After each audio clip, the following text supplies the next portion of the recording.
Please subscribe my channel and press the bell icon.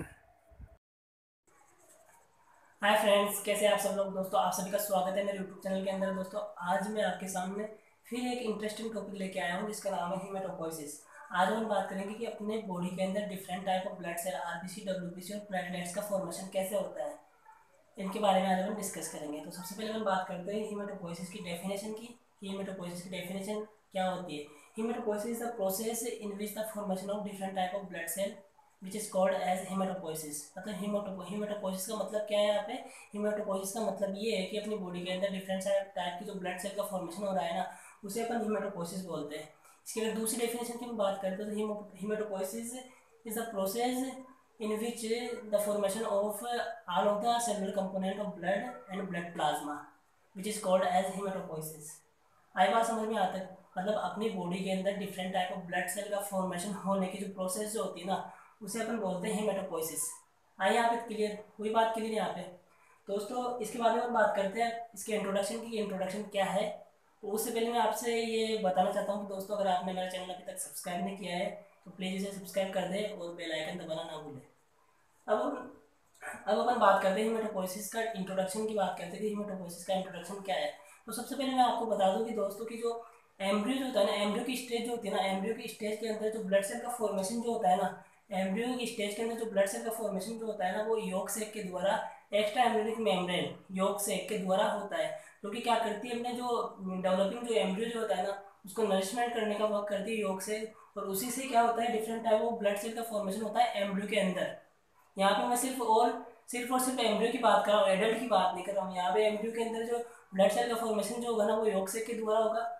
यही बात अगर मैं इन्फेंट और चिल्ड्रंस के अंदर बात करता हूँ ना, तो चिल्ड्रंस और इन्फेंट के अंदर तो ब्लड सेल का फॉर्मेशन जो होता है ना, वो लीवर के द्वारा होता है। इन्फेंट और चिल्ड्रंस के अंदर ब्लड सेल का फॉर्मेशन किसके द्वारा होता है? लीवर के द्वारा होता है। और यही बात मैं अगर एडल्ट के अंदर करता हूँ, वेस्ट के अंदर करता हूँ, तो उसके अंदर वेस्ट के अंदर क्या होता है, तो different type of blood cell का फॉर्मेशन जो होता है ना, वो बोन मैरो के द्वारा होता है। मतलब अपनी अस्थि मज्जा के द्वारा, बोन मैरो के द्वारा different type of blood cell का फॉर्मेशन होता है एडल्ट स्टेज के अंदर। आई बात समझ में? ये था इसका इंट्रोडक्शन हेमेटोपोइसिस का। अब हम बात करते हैं कि जो बोन मैरो के अंदर जो मतलब different type of blood cell का फॉर्मेशन जो होता है वो कैसे होता है। अपने क्या होता है, अपने बोन मैरो के अंदर एक स्टेम सेल प्रेजेंट होती है जिसे अपन बोलते हैं हीमोसाइटोब्लास्ट। ये क्या होती है, एक स्टेम सेल होती है, और ये क्या होती है, प्रिकर्सर सेल होती है। Different type of blood cell का फॉर्मेशन करने के लिए जो प्रिकर्सर सेल का वर्क करती है हीमोसाइटोब्लास्ट, और इसी सेल के द्वारा different type of blood cell का फॉर्मेशन होता है अपने बोन मैरो के अंदर। आई बात समझ में आते हैं? अब कैसे होता है, ये जो पूरी प्रोसेस जो हो रही है ना, वो बोन मैरो के अंदर हो रही है। अब बोन मैरो क्या है, यहाँ पे बोन मैरो एक सॉफ्ट स्पंजी फैटी टिश्यूज का बना हुआ होता है। अपना बोन मैरो जो होता है ना, सॉफ्ट स्पंजी फैटी टिश्यूज का बना होता है। आई बात समझ में आता है? अब हम बात करते हैं कि different type of blood cell का फॉर्मेशन कैसे होता है अपनी बॉडी के अंदर, बोन मैरो के अंदर। तो चलो बात करते हैं। तो सबसे पहले हम यहाँ पे अपने जो पास जो प्रिकर्सर सेल है ना, हीमोसाइटोब्लास्ट, ये क्या है, ये प्रिकर्सर सेल होती है। इसी के द्वारा different type of blood cell का फॉर्मेशन होता है। तो ये सेल क्या करती है, यहाँ पे क्या होता है, डिफरेंट टाइप ऑफ फैक्टर आके बाइंड करते हैं, और ये क्या करते हैं, एक से मतलब आगे से आगे मैसेज देते जाते हैं एक एक सेल को, और एक एक सेल आगे आगे मतलब एक के बाद डिफ्रेंशिएट होती जाती है। मतलब ये फैक्टर आएंगे, इस पे अलग अलग फैक्टर आगे बाइंड करेंगे, बाइंड करने के बाद में मैसेज देंगे, मैसेज देने के बाद में एक सेल दूसरी सेल के अंदर डिफ्रेंशिएट होगी, और डिफ्रेंशिएट होने के बाद में अपना फर्क, वो अपना जो फंक्शन जो है ना, अपना फंक्शन गेन कर लेगी। भाई मेरे को ये फंक्शन करना है, मेरे को ये फंक्शन करना है, डिफ्रेंशिएट होती जाएगी आगे। आई बात समझ में यहाँ पे? तो ये अपने पास हीमोसाइटोब्लास्ट यहाँ पे सेल है, तो ये क्या करेगी, दो सेल के अंदर कन्वर्ट होगी। एक होगी माइलॉइड स्टेम सेल के अंदर, और दूसरी कन्वर्ट होगी अपने लिम्फोइड स्टेम सेल के अंदर। अब माइलॉइड स्टेम सेल के द्वारा अब ये क्या करेगी, माइलॉइड स्टेम सेल आगे डिफ्रेंशिएट होगी, और इस पे क्या करेंगे, डिफरेंट टाइप ऑफ फैक्टर आगे बाइंड करेंगे। यहाँ पे क्या करेंगे, मल्टी CSF, मतलब यहाँ पे कॉलोनी स्टिमुलेटिंग फैक्टर आके बाइंड करेगा यहाँ पे इस सेल के द्वारा। अब ये सेल क्या करेगी, ये आगे डिफ्रेंशिएट होगी, ये सेल आगे डिफ्रेंशिएट होगी इसके अंदर प्रोजेनाइटर सेल के अंदर। यहाँ पे प्रोजेनाइटर सेल है, प्रोजेनाइटर सेल के ऊपर कौन सा फैक्टर आके बाइंड करेगा, EPO फैक्टर बाइंड करेगा। यहाँ पे इरिथ्रोपोइटिन आके फैक्टर आगे बाइंड करेगा, और ये फैक्टर आगे प्रोजेनाइटर सेल को डिफ्रेंशिएट करेगा किसमें, ब्लड सेल के अंदर और प्रोइरिथ्रोब्लास्ट स्टेज के अंदर। अभी प्रोइरिथ्रोब्लास्ट जो स्टेज होगी ना, वो आगे डिफ्रेंशिएट होगी, आगे फैक्टर आगे बाइंड करेगा इसका, और आगे उसको मैसेज देगा कि आगे तुम्हें इस स्टेज के अंदर डिफ्रेंशिएट होना है। आए बात समझ में? अभी इरिथ्रोब्लास्ट जो स्टेज है ना, वो आगे जाके डिफ्रेंशिएट होगी रेटिकुलोसाइट के अंदर। अब जो रेटिकुलोसाइट जो होगी ना स्टेज, वो आगे जाके इरिथ्रोब्लास्ट आरबीसी का फॉर्मेशन करती है अपने बोन मैरो के अंदर। आई बात समझ में यहाँ पे? तो यहाँ पे क्या करेगा, पर्टिकुलर स्टेम सेल के अंदर एक पर्टिकुलर फैक्टर आके बाइंड करता है, वो आगे उसको मैसेज देता है कि आपको इस स्टेज के अंदर डिफ्रेंशिएट होना है, और ऐसे ऐसे स्टेज मतलब ऐसे ऐसे एक के बाद एक के बाद एक के बाद स्टेज आती जाएगी, और आने के बाद में different type of blood cell का फॉर्मेशन होता है यहाँ पे। मतलब डिफ्रेंशिएट होगी एक सेल दूसरी सेल के अंदर डिफ्रेंशिएट होगी, फिर वो सेल आगे जाके डिफ्रेंशिएट होगी और एक अपना पर्टिकुलर फंक्शन गेन कर लेगी वो। आई बात समझ में? अब इसके बारे में बात करें, जो माइलोइड स्टेम सेल जो है ना, वो एक दूसरी सेल के अंदर डिफ्रेंशिएट होती है, उसे अपन बोलते हैं, यहाँ पे भी जो सेल जो है प्रोजेनाइटर सेल है यहाँ पे भी। अब ये प्रोजेनाइटर सेल क्या होगी, आगे डिफ्रेंशिएट होगी मेगा कैरियोसाइट, मेगा कैरियोसाइट के अंदर डिफ्रेंशिएट होगी, मेगा कैरियोसाइट आगे जाके प्लेटलेट्स के अंदर डिफ्रेंशिएट हो जाती है।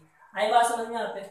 इसके बाद में जो मल्टी कॉलोनी स्टिमुलेटिंग फैक्टर है ना, यहाँ पे ये माइलोइड स्टेम सेल है ना, ये आगे जाके इधर तीसरी सेल के अंदर डिफ्रेंशिएट होगी यहाँ पे। तो ये इस सेल के अंदर यहाँ पे जीएम, देखो यहाँ पे एक फैक्टर बाइंड किया है यहाँ पे जीएम सी एस एफ। तो ये भी यहाँ पे ये जीएम का मतलब क्या है, यहाँ पे granulocyte macrophages colony stimulating factor आगे बाइंड करेगा यहाँ पे।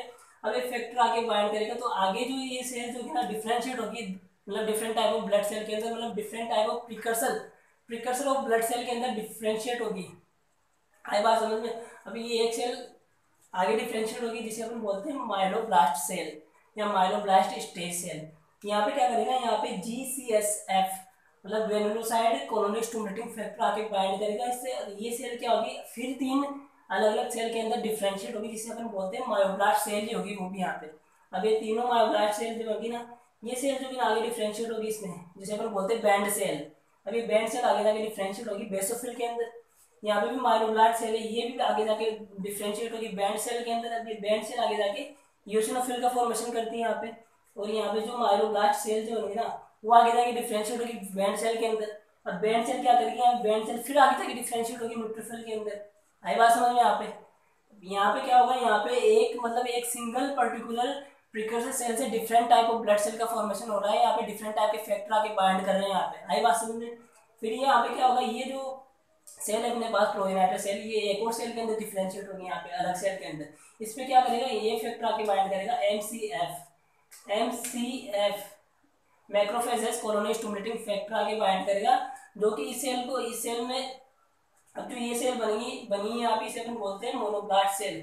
अभी मोनोब्लास्ट सेल जो होगी ना डिफरेंशिएट होगी प्रो मोनोब्लास्ट सेल के अंदर। अभी जो प्रो मोनोब्लास्ट सेल जो होगी ना, वो आगे जाके डिफरेंशिएट होगी मोनोसाइट के अंदर या macrophages, it is also known as macrophages, और इसे अपन मोनोसाइट भी बोलते हैं।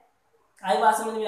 अभी यहाँ पे जो हीमेटोब्लास्ट सेल जो होगी ना, वो यहाँ पे सबसे पहले क्या होगी, ये यहाँ पे ये डिफरेंशिएट हुई दो स्टेज के अंदर, मतलब माइलोइड स्टेम सेल के अंदर। तो माइलोइड स्टेम सेल यहाँ जाके आगे आ जाके आरबीसी बनाएगा, प्लेटलेट्स बनाएगा, और ये चारों डब्ल्यूबीसी के जो टाइप है ना उनका फॉर्मेशन करेगा। और जो लिम्फोइड स्टेम सेल जो है ना, लिम्फोइड स्टेम सेल लिम्फोसाइट का फॉर्मेशन करती है यहाँ पे। लिम्फोइड स्टेम सेल आगे जाके डिफरेंशिएट होगी लिम्फोब्लास्ट के अंदर डिफरेंशिएट होगी। लिम्फोब्लास्ट आगे जाके प्रोलिम्फोब्लास्ट के अंदर डिफरेंशिएट होगा। प्रोलिम्फोब्लास्ट के अंदर डिफरेंशिएट होने के बाद में वो आगे जाके एक स्टेज के अंदर और डिफरेंशिएट होगा और वो लिम्फोसाइट का फॉर्मेशन करेगा यहाँ पे। आई बात समझ? तो दोस्तों ये था अपना ओवरव्यू पूरा, मतलब ब्लड सेल का फॉर्मेशन कैसे होता है अपनी बॉडी के अंदर, बोन मैरो के अंदर different type of blood cell का फॉर्मेशन कैसे होता है, डिफरेंट टाइप के फैक्टर के बाइंड करते हैं, और एक सेल जो है ना आगे जाके डिफरेंशिएट होती है अलग अलग स्टेज के अंदर, और एक अलग अलग फंक्शन गेन कर लेती है पर्टिकुलर सेल बन के। आए बात समझ? अब हम बात करते हैं कि फंक्शन की, मतलब आरबीसी का फंक्शन क्या है, डब्ल्यूबीसी का डिफरेंट टाइप ऑफ डब्ल्यूबीसी का मतलब फंक्शन क्या है, प्लेटलेट्स का फंक्शन क्या है। तो आरबीसी के फंक्शन की मैं बात करूँ तो आरबीसी का फंक्शन क्या होता है, मतलब जो अपनी बॉडी के अंदर ऑक्सीजन को कैरी करने का वर्क करती है आरबीसी। आरबीसी के अंदर क्या होता है, हीमोग्लोबिन होता है, हीमोग्लोबिन बाइंड करता है ऑक्सीजन के साथ और अपनी पूरी बॉडी के अंदर फ्लो करता है और अपनी पूरी बॉडी के अंदर सर्कुलेट करता है ऑक्सीजन को। आई बात समझ? आरबीसी का मेन वर्क यही होता है। दूसरी हम बात करते हैं प्लेटलेट्स की। तो प्लेटलेट्स का क्या वर्क होता है, प्लेटलेट्स अपने जो क्लोटिंग प्रोसेस जो होगी ना, मतलब थक्का जमने की जो प्रोसेस है ना, उसके अंदर अपना इंपॉर्टेंट रोल प्ले करती है प्लेटलेट्स। अब बेसोफिल की हम बात करते हैं तो बेसोफिल का क्या वर्क होता है, बेसोफिल क्या करता है, हिस्टामिन को रिलीज करता है। हिस्टामिन को रिलीज करने के बाद में क्या करेगा, अपना इन्फ्लामेटरी जो रिस्पॉन्स होगा ना उसके अंदर अपना इंपॉर्टेंट रोल प्ले करता है बेसोफिल। आगे आता है इयोसिनोफिल। इयोसिनोफिल के अंदर क्या होता है, इयोसिनोफिल क्या करेगी यहाँ पे, इयोसिनोफिल वही इन्फ्लामेटरी प्रोसेस के अंदर अपना इंपॉर्टेंट रोल प्ले करती है। और ये क्या करती है, जो भी बॉडी अपनी बॉडी के अंदर पैरासाइट एंटर हुआ ना, उससे अपनी बॉडी को प्रोटेक्ट करने का वर्क करती है इयोसिनोफिल। न्यूट्रोफिल की हम बात करें तो न्यूट्रोफिल क्या करती है, अपनी बॉडी के अंदर जो भी अपना बैक्टीरिया वायरसेस वगैरह एंटर हुआ है ना, उसकी एक्टिविटी को कम करने का वर्क करता है और अपनी बॉडी को प्रोटेक्ट करती है न्यूट्रोफिल एंटीजन और different type of bacteria viruses के द्वारा। अब अपन बात करते हैं मोनोसाइट की। इसे अपन मैक्रोफेजेस भी बोलते हैं। ये क्या करता है, जो भी बैक्टीरिया अपनी बॉडी के अंदर एंटर हुआ है ना, उसको डाइजेस्ट करने का वर्क करता है मोनोसाइट। अब हम बात करते हैं लिम्फोसाइट की बात करते हैं तो लिम्फोसाइट के अंदर क्या होती है, दो प्रकार की सेल्स प्रेजेंट होती है, एक बी लिम्फोसाइट एक टी लिम्फोसाइट। तो दोनों सेल क्या करती है, अपनी बॉडी को प्रोटेक्ट करती है, अपनी बॉडी के अंदर इम्यून सिस्टम को स्ट्रॉन्ग करने का वर्क करती है। और जो भी वायरस एंटर अपनी बॉडी के, जो भी वायरस बैक्टीरिया या डिफरेंट टाइप ऑफ एंटीजन अपनी बॉडी के अंदर एंटर हुआ है, उसकी एक्टिविटी को कम करने का वर्क करती है और साथ साथ क्या करती है, उनकी एक्टिविटी को रोकने का वर्क करती है, अपनी बॉडी को प्रोटेक्ट करती है उनसे। दोस्तों ये था आज का अपना ओवरव्यू हीमेटोपोइसिस के बारे में, कि hemato different type of blood cell का फॉर्मेशन कैसे होता है अपने ब्लड के अंदर, अपने बोन मैरो के अंदर, और ब्लड का फॉर्मेशन कैसे होता है। तो दोस्तों ये था पूरा ओवरव्यू आज का अपना। दोस्तों मैं आशा करता हूँ कि आपको बहुत ही अच्छा लगा होगा मेरा